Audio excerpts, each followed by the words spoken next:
First of all, came down to this one of my weeks ago. I was Cochéine and Oberstool in Rashid. Councillor, I want to thank you very much and thank you for recalling us today and indeed our business committee meeting this morning.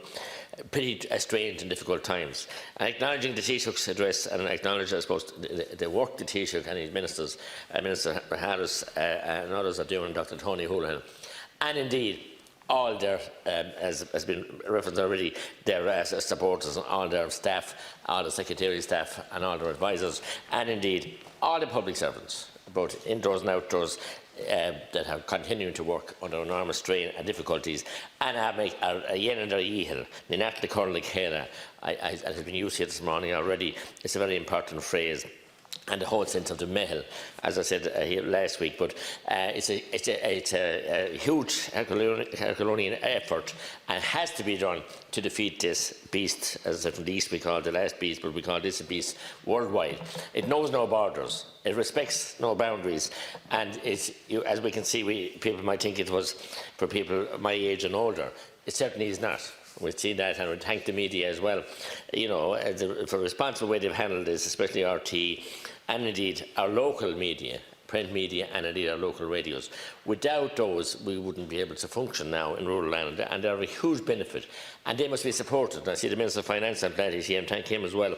They must be supported, because these times we see the value of those institutions, and we know it, and people trust them now as if, according to the Bible, they trust the local radio, and they do. They've built up that relationship with them and the local papers. I want to thank all the frontline workers, as I said, and commend them. And indeed, and that goes right across from the nurses. And student nurses have to be looked after as well, where they're called up now. And I did raise this with the Minister 2 weeks ago, Minister Harris, and there must be some mechanism found that they'd be able to be remunerated, because they are putting themselves in the call of duty. They are putting themselves at risk as well. And also the PPE equipment, we have to ensure that that is available. And I saw a wonderful story the other night from a small business in Donegal, where they were changed from making garments for the clergy and now they're making the protective gowns. A wonderful initiative. We must source out those kinds of entrepreneurs and have them utilised, and they want to, and are really willing and able, and are doing it. And but we mustn't have nurses or doctors or consultants or anybody else, surgeons, etc., any rank, having to be forced to buy their own protective equipment, and worse than all, not being able to get it. We must ensure that that happens. We're different times, obviously, and the Dáil is back today for specific legislation, and we in the Rural Independents, representing Deputy O'Donoghue and myself, representing our group, are supportive of this legislation and these measures, and are willing, ready and able to engage at all times to help in any way that we can to try and sort out this. The issue of the private hospitals, yes, of course it had to be done. I have people complaining to me in my office about it, and look, it had to be done. This is an emergency time and must be treated as such. Debt will all return back to normal. And I think lessons, valuable lessons will have been learned from this whole episode when we return to normal and what normal is. And will normal ever be the same again? Maybe not. Will we be as a mad rush, you know, for the commercialism that has taken over a lot in our society in recent decades? And it's now that we see the value of the local people helping each other. The postman, I heard Councillor Shane Morris this morning, also a postman from Nina, what our posts are doing actually. But the postmen and women do that every day of the week. Blind eyes turn to, but they do it. They have that relationship and special bond, and it must be there. We must think of the farming community. And in the same breath I say that as rural isolation, because farming has become a very lonely and a very singular profession. One person on the farm now. When I was young, around the kitchen table there was 13 or 14 at lunchtime. Now it's a different scenario. Many people have gone from the land, but there's a farmer on his own, his wife may be working, and they may be frontline workers and maybe nursing, but we must think of them now and their difficulties with livestock and trying to, with the markets being closed, we must find a mechanism. And indeed, on that, the Beef Plan Ireland have come up with a NAP, and Minister, I'd appeal to you to look at it. Very well worthwhile, but it needs funding to put it up and running, where people could reliable and trusted sources buy and sell livestock through this app.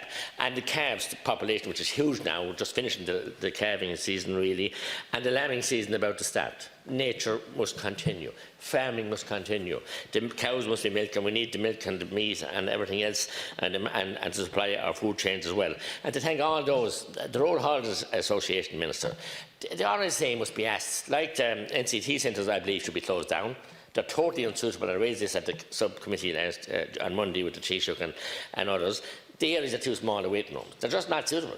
And they're not a national body, but they're quasi-national, and they're all the same standard. They're just not suitable. I've got lots of calls of people waiting in those waiting rooms.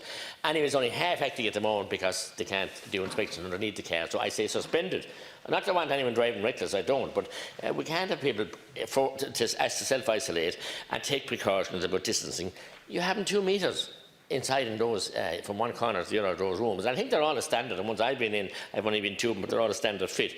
They must be stood down. The RSA must be asked, and all the agencies and the farm inspections must be ceased. They should be in the reciprocal role now and supportive role of the self-employed, the haulier, and indeed the farmer, and give them support. And every other self-employed person, Deputy Grealish mentioned them, they must be all helped and supported. There are one people I would also like to mention, and that is our clergy this time. No matter what denomination, people are flocking to the church. They're flocking to the online services. And I want to compliment the clergy in Tipperary and many other parishes who have the online services and are looking at imaginative ways now of putting on extra services, only themselves in the church, but broadcasting to thousands. And people are getting great solace from that, and they need that. And goodness knows we need prayer now more than ever. And that's what people are helping, of all denominations and none. And it's an interesting time from that point of view as well. The childcare issues, we have seen the difficulties there, and efforts are being made. And as we make an effort, and the government make an effort to solve one problem, another one arises. And we have to be forbearing and understanding of that, and give them a chance to breathe through it, to work through it, because they all have different unintended consequences. Normal legislation that we pass here, I'm forever asking that we should have some impact analysis of how it beds in. Not to mention this wartime legislation, which I like to call it, because it is a war. It's a war against this virus, and we must treat it as that. And we must also support it at the Garda Síochána. And it's wonderful to see retired members. It's wonderful to see retired members of the armed forces volunteering to come back. They have a valuable expertise, a huge expertise as well. And the many 50,000 plus who people offered to come on frontline services with the HSE. We wouldn't see the like of that. And indeed, Mr. Reid did tell us as well, it would take a year to do what some things have been done in a couple of days. And that's, cutting through the red tape. But that couldn't be done with the goodwill of the staff and the management and those people and public servants and the frontline staff, and we must start that. Another issue, and I hate to diverge a little, but it's a very important vital service minister, is the Éireann ambulance, community Éireann ambulance based in the southwest, and funding crisis they have. Obviously, it's totally, or almost totally ran from fundraising. They cannot fundraise in these times, and are fast running out of money. And I'm pleading to your Minister and the Minister for Health to find some money somewhere to keep that, because they are doing contracts every day for the state. They are rescuing people in remote areas that couldn't be rescued by road or by car, and we need to have that. And also, SEMRA, in my case, Southeastern Mountain Rescue Services, Civil Defence, the Red Cross, and all those agencies who are I saw them out yesterday morning.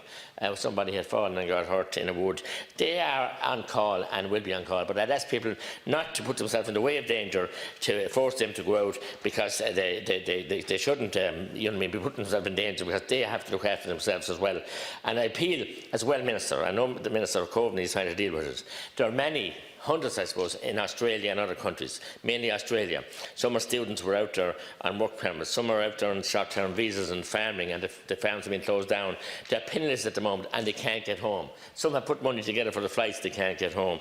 And there are also a cohort, a sizable cohort of experienced nurses and paramedics and doctors who want to come back to work here on the front line. We must get chartered planes to fly those home, to get them back into Ireland, because they're going from one airport to the next and just closing in front of them. We can see that, the lockdowns. But we need those people here now. They want to come here, they've decided to come back, and they want to come back and make their impression here, and answer the need. This is Ireland's call. We might sing it in the rugby and the songs, but this is the call now for the people to come out to support each other. It's in our own interest, every man, woman and child in the state, to look after each other, our siblings, our grandparents and everybody else belongs to us, and have no time or truck for the people, the galouts or the yahoos that want to spit at Gardaí or spit at frontline services. That must be totally dealt with and dismissed and stopped spreading in social media, because it's totally anathema to the 99% of people who want to do good, who want to do right, who want to help and who want to be supportive of each other in this time of crisis.